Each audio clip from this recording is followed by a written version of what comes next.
नमस्कार। कैबिनेट में कुल 21 मद आए, जिसमें सबसे पहला आवास विभाग का मद था। इसमें गरीब तिब्बत शरणार्थियों के लिए कुछ आवास बनाए गए थे, जिसमें सरकार ने ही मुफ्त भूमि उपलब्ध कराई थी और उन्होंने नक्शा पास कराने और कुछ कंपाउंडिंग वगैरह कराई थी, जिसमें करीब 65 लाख रुपए फ़ी तय हुई थी। और क्योंकि पहले ही ये सरकार ने गरीब लोगों के लिए आवास के लिए जो भूमि भी मुफ्त दी थी, तो कैबिनेट ने 65 लाख की फ़ीस को माफ़ किया। ये तरला नांगल जी, वो संख्या इसमें नहीं है, वो विभाग आपको सेपरेटली बता देगा। कंपाउंडिंग फ़ी बाकी तो पुराना था, आज का मत केवल कंपाउंडिंग फ़ी का था। दूसरा मत था नीलकंठ महादेव में। आप जानते ही हैं कि वहाँ काफ़ी यात्री जाते हैं, श्रद्धालु जाते हैं और काफ़ी कठिन रास्ता है, तो उसमें रोपवे का प्रस्ताव काफ़ी देर से चल रहा था। अब वो काफ़ी परिपक्व हो गया है और इसको पीपीपी में बनाने डीपीआर तैयार हो गई है। आज कैबिनेट ने उसको ग्रीन सिग्नल दे दिया है, अब उसकी बिड लग जाएगी और हमें आशा है कि 2 साल के अंदर ये रोपवे चालू हो जाएगा। ऋषिकेश से मंदिर तक ये करीब 465 करोड़ का प्रस्ताव है। 4 स्टेशन होंगे इसमें।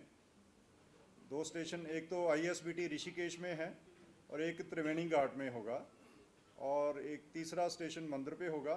चौथा स्टेशन थोड़ा सा उसके आगे पार्वती माता मंदिर पे होगा। ये जो मेट्रो कॉरपोरेशन आवास विभाग के नीचे जो मेट्रो कॉरपोरेशन है, जो देहरादून की मेट्रो न्यू प्लान कर रही है, वही बनाएंगे। उसकी लंबाई इसकी 6.5 kilometre, 6,585 metre to be precise. तीसरा मत वित्त विभाग का था। ये निदेशालय विभागीय लेखा के ढांचे में थोड़ा सा परिवर्तन किया है।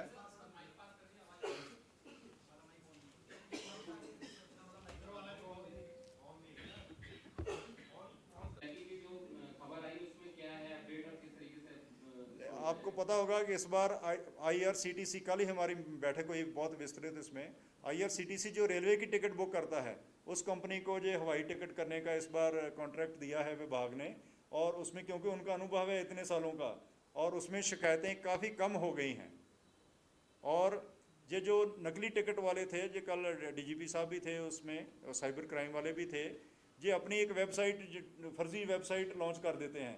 तो हमारा जो साइबर क्राइम वाला सेल है पुलिस का, वो कॉन्स्टेंटली देख रहा है, कोशिश कर रहा है, वो खुद ही गूगल में जाके कि मैं टिकट बुक कराना चाह रहा हूँ, अगर कोई फर्जी साइट वहाँ दिखती है तो उसके विरुद्ध एफआईआर करके उनके विरुद्ध कार्रवाई करने की कार्रवाई लगातार चलती रहेगी, ताकि किसी को गुमराह करके ये लोग चीटिंग ना कर सके। पिछले साल आया था, इस साल आपको साइबर क्राइम वाले ज़्यादा डिटेल बता पाएंगे। मध्य वित्त विभाग का है। पिछली कैबिनेट ने एक्साइज पॉलिसी स्वीकृत की थी, जिसमें प्रदेश की, जैसे यूपी में शराब सस्ती थी और बहुत स्मगलिंग होती थी और हमारे रेवेन्यू को घाटा पड़ता था, उसको रोकने के लिए ये वैट और कुछ कीमत कम की थी, ताकि यूपी से अभी भी हमारी महंगी है लेकिन गैप इतना कम है कि हमें आशा है कि स्मगलिंग नहीं होगी। उसमें वैट 20% से 12% किया गया था, लेकिन क्योंकि वो एक्साइज पॉलिसी का हिस्सा था, तभी वित्त विभाग भी औपचारिकता उन्होंने भी पूरी करनी है, क्योंकि वैट का जो एडमिनिस्ट्रेटिव डिपार्टमेंट है वित्त विभाग है, तो वो औपचारिकता के लिए वित्त विभाग का जो प्रस्ताव भी आज कैबिनेट ने स्वीकृत किया। अगला मत सिंचाई विभाग का है। ये हल्दापानी गोपेश्वर में बूंद सा शुरू हो गया था पीछे, और क्योंकि अर्जेंट था तो इसलिए उसका काम तुरंत शुरू कराना पड़ा, और उसको विचलन से माननीय मुख्यमंत्री का अनुमोदन प्राप्त कर लिया गया था, क्योंकि बिड में 3 बिड्स आई थी लेकिन क्वालिफाई एक ही किया था। एक ही कॉन्ट्रैक्टर को एक ही निविदा पे काम दिया गया। आज उसको औपचारिक कैबिनेट के संज्ञानार्थ रखा गया। ये हल्दापानी गोपेश्वर के पास है, हल्दा पानी लॉ कॉलेज के पास जी। इसमें अमाउंट इसमें क्लियर नहीं है, वो आपको पृथक से बता देंगे। अगला मत जी काफ़ी इम्पोर्टेंट है हॉर्टिकल्चर का। आप जानते ही हैं कि प्रदेश में हॉर्टिकल्चर और पॉली हाउसेस का बहुत ही स्कोप है, और हिमाचल में ये काम बहुत बड़े पैमाने पे चल रहा है कई सालों से। और इस देश में भी प्रदेश में बहुत बड़ी संभावनाएं हैं, जिसमें लाखों लोगों के रोज़गार का भी स्कोप है। और इसलिए जी हर साल 300 से 800 900 के करीब पॉली हाउस लगते थे, और वेटिंग लिस्ट, क्योंकि जिला योजना से होता था या प्रदेश से बहुत थोड़ी मात्रा में लगते थे, और जो लोग कृषक इसको काम को करना चाहते हैं उनकी वेटिंग लिस्ट जिलों में इतनी लंबी है कि पता नहीं कितने साल लगते उस सारी वेटिंग लिस्ट को पूरा करने में। तो प्रदेश ने ये निर्णय लिया आज की कैबिनेट में कि इसको 17,648 पॉली हाउस स्वीकृत किए गए, जिसकी लागत है 304 करोड़।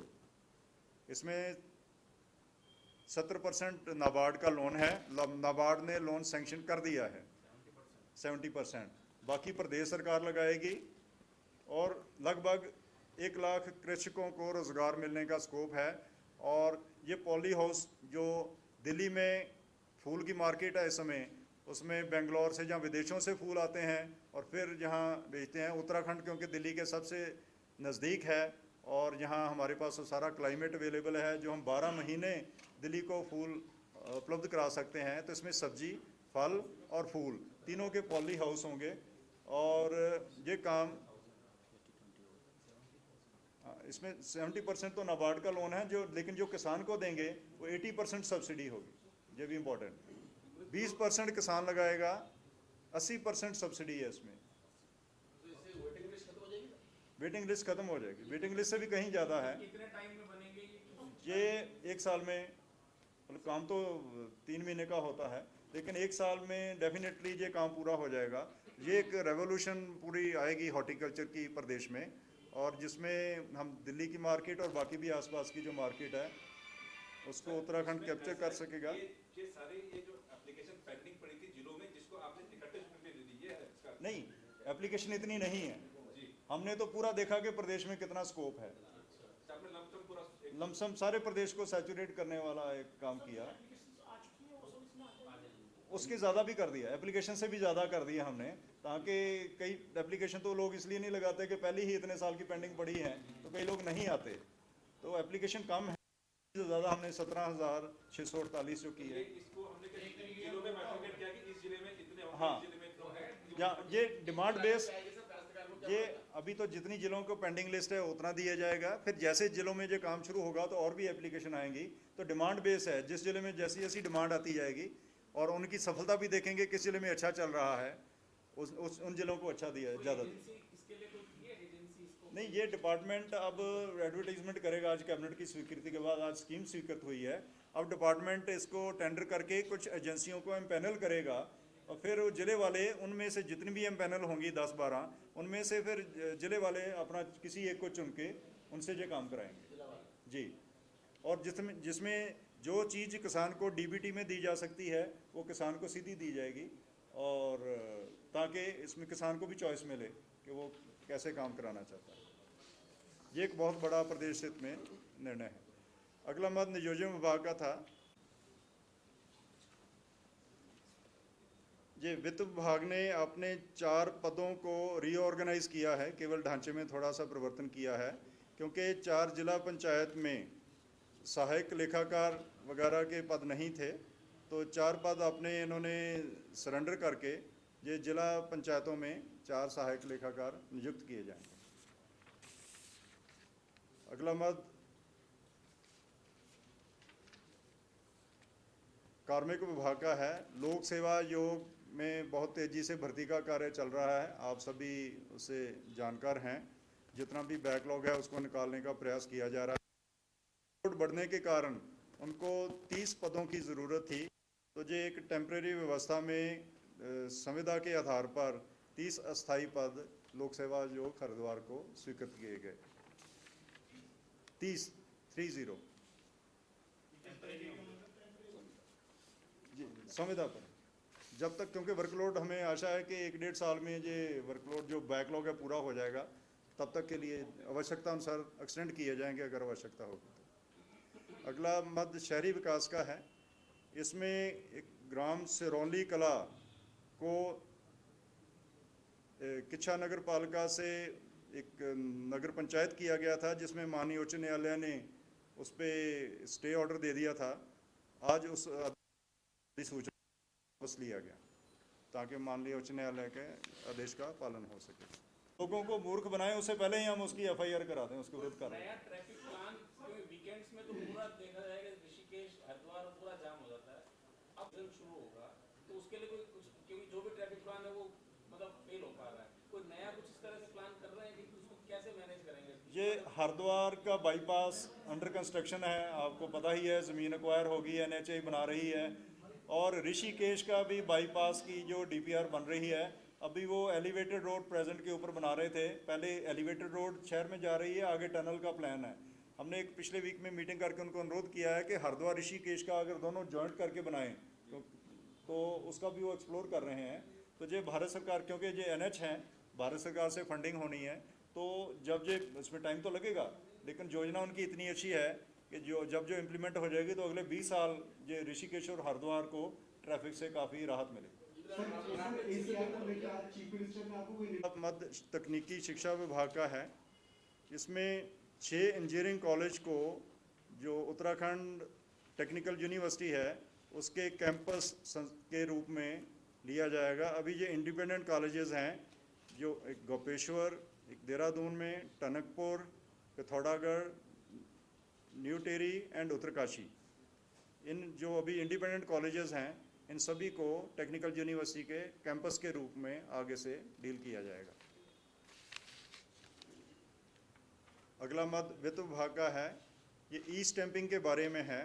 आज की तारीख में बैंक से ऋण लेना हो, या बैंक गारंटी देनी हो, या कोई चीज़ बंधक बनानी हो, तो स्टैंप लेके बैंक को देने पड़ते हैं खरीद के।